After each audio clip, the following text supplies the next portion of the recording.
রাধে রাধে ভক্তবৃন্দ, সবাইকে নমস্কার।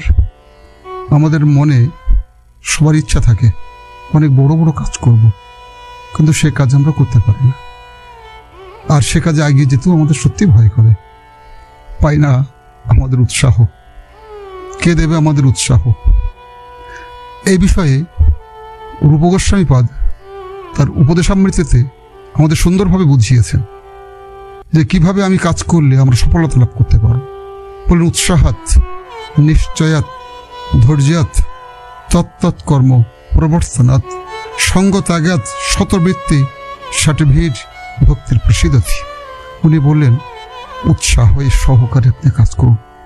উৎসাহ থেকে আপনি বঞ্চিত হবেন না।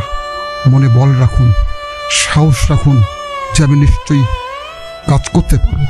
নিশ্চয়াত, আপনি নিশ্চয় হয়ে যান যে আমি করবই, আমার দ্বারা এই কাজ সম্ভব হবে। আমি এ কাজ না করে পিছনে যাব না। আমি এই কাজের দ্বারা আমার জীবনের পরিবর্তন করব।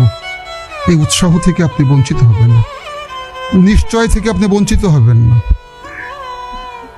তত্তৎকর্ম, আর রাখবেন আপনি সেই কর্মের প্রতি ধৈর্য।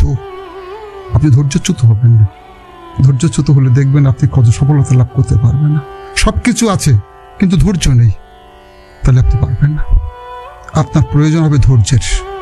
তত্তৎকর্ম, আপনি যে কর্মই করেন সে বিষয়ে থাকবে আপনার ধৈর্য, আপনার নিষ্ঠা। শতবৃত্তি মানে 100 বার পর্যন্ত আপনি চেষ্টা করুন, দেখবেন আপনাকে কেউ ব্যর্থতা আনতে পারবে না।